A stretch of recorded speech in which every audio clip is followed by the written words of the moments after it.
John Gacy's public persona never changed until the day the bodies were found and Gacy's real story became a national news story. The number of bodies found today are 6. Bringing the total to 21. The Gacy house was completely dismantled. 29 bodies had been unearthed. It would appear that we have removed those bodies from the crawl space. As the search for bodies ended, there was one question the stunned public wanted answered.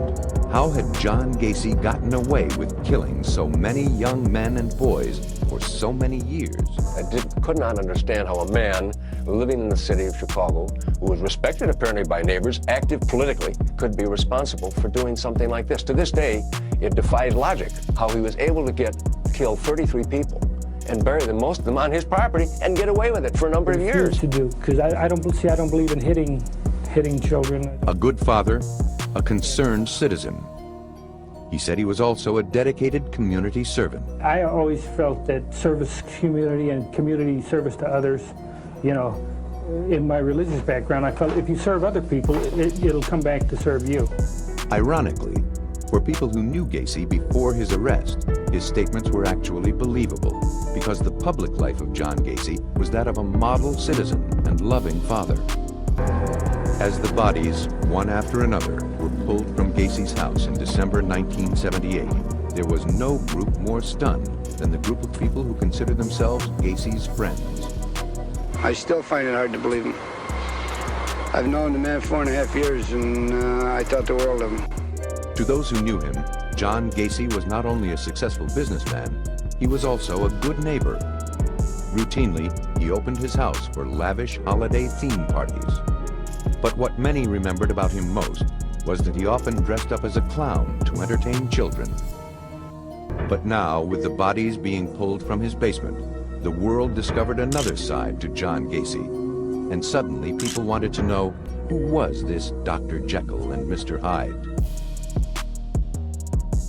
Attorney Greg Adamski, who later represented Gacy, discovered Gacy operated by his own rules. John didn't value other life. John didn't value other emotions. John didn't value any institutions. John didn't value the feelings of other people. John Gacy grew up in Chicago. His father was reportedly abusive, and he had some health problems as a child. He was close to his mother and only sister. In his adolescent years, Gacy loved to dress up in uniforms.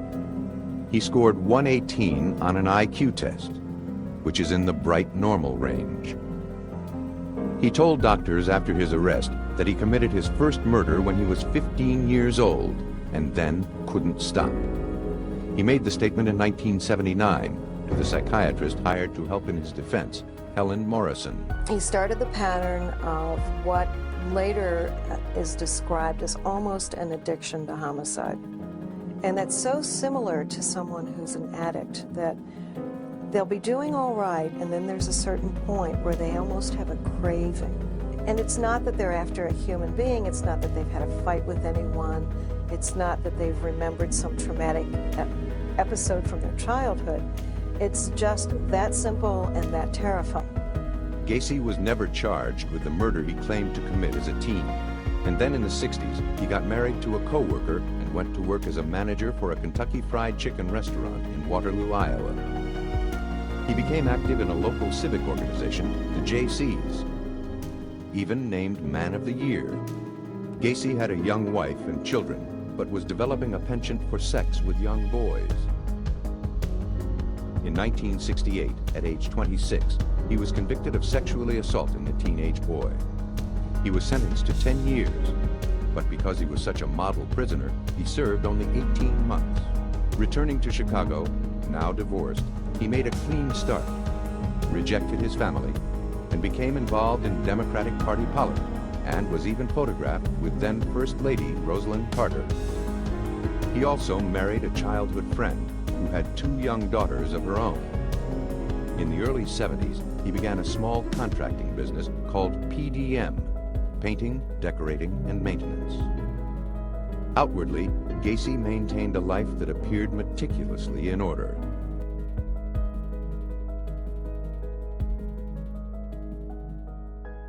It seems fairly clear that Gacy had a number of characteristics of psychopathy and narcissism, like being manipulative, grandiose, having a sense of entitlement, failing to take responsibility, superficial charm, fearless dominance, and lacking empathy. What was the circumstances of that? He was killed in the house in self-defense. And who killed him then? I stabbed him. Yeah, and it was an issue of self-defense. Why was he in the process of assaulting you, or what? He was coming at me with a knife. I just took the knife away and twisted it in his hand, and that's what killed him. Mm. So at that point, you yourself did bury him then in the crawl space. Right, and if you notice, he's under concrete. Did you bury any of the others in the crawl space? No, I had nothing. I had no knowledge of them. Yeah. Well, why is it that your first one is there, and then 20-some others are buried down there as well? Did somebody know that you had done this with the first one, that giving them an idea? More than likely, when drinking and getting high with the others, yeah. Admitting it to them. So you feel others then followed your suit in using this as a burial ground?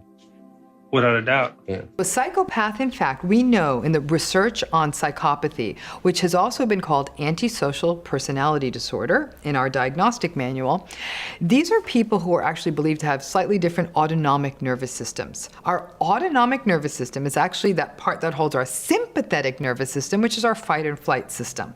So when our autonomic nervous system for a normal person gets charged up, which it would if we broke a rule, if we did something embarrassing or rude, if we ran through a red light, our heart starts racing. Mm-hmm. We sweat, our pupils get wide, we look around because we're afraid of the consequence. A psychopath doesn't have that same kind of arousal. That's why they're able to lie on lie detector tests. That's how they get away with it. They don't have that same kind of arousal. So where you or I may go on a roller coaster, feel that sense of excitement, we need to get that arousal in a good way. We don't like feeling it when we do something wrong. They don't feel it. And you took him where? Out on the I-55 bridge. And that's where, how was he then taken from the car and placed into the river? Just opened up the trunk and dumped him in. Mm-hmm. Okay. There was no big special deal on it. I couldn't get down in the crawl space that easy, and then I had to bum back to begin with. You got to crawl on your belly to move around in the crawl space. There is no way that I could have done any of the digging down there. I had enough trouble just getting down. A lot of things that I've forgotten that I can't remember. For instance, I can go back to my childhood and stuff and I still remember that, but yet I can go into the 70s and there are a lot of things I can't remember. The same thing with the victims. I've looked at all of, I don't know if you notice here, we got pictures of every one of the victims here. And believe it or not, for the last 12 years, I've studied these photos of the victims. And there is no, we have a shot of all of the victims together here. And when you look over at the photos, I have no recollection of any of them. Never met them. And we've gone over this more than once. They're just names and faces. And when you look at them, the thing of it is, we took it a step further. I wanted to know where they were at, what schools they attended, who they hung out with, and what kind of activities they were into. And that's what we dug up on each one of the victims. But still, there is no association. None of them never worked for me. None of them, they never went to any places that I ever hung around, because I didn't hang around that many places unless you were involved in politics or if you were involved in clowning, then I might have ran into you. But there's no way I could have run. Now, Gacy did seem to have obsessive compulsive traits. Like for the years he was in prison, he kept a log of his daily activity. There was also evidence of narcissism, like I talked about before. He developed stories about co-conspirators when he was in prison, I guess to give the court some reason to keep him alive, like he could help them catch the other people he said were involved. He seemed to honestly believe that he was going to win his appeals, considering he confessed and they found the majority of the victims buried in his crawl space. It's incredible that he could have believed he would really ever be free. But that could just be narcissism. He didn't have to be psychotic to have that belief. Throughout the many years he spent in prison, convicted serial killer John Gacy had little trouble keeping busy. He spent much of his time painting. This is Christ as I see him in myself. And it's monolithic because Christ to me is monolithic. He's all things to all people. This here is the Hi-Ho series. This is called Hi-Ho Around the Campfire. Many who knew him there said Gacy actually enjoyed prison. He thrived on the regularity of life in an institution. Karen Conti was one of his appellate attorneys. His life outside of prison was just completely filled with anxiety for him. He had options. He could kill, he could not kill. There was this good and bad that was a constant dilemma in his life. When he was in prison, all of that was removed. He had his life set up in a very orderly fashion. If you want to know what my life is like, I log it every day. For the last 12 years, all you got to do is ask. I can tell you everything. I can tell you the first meal they served me here because I do it daily.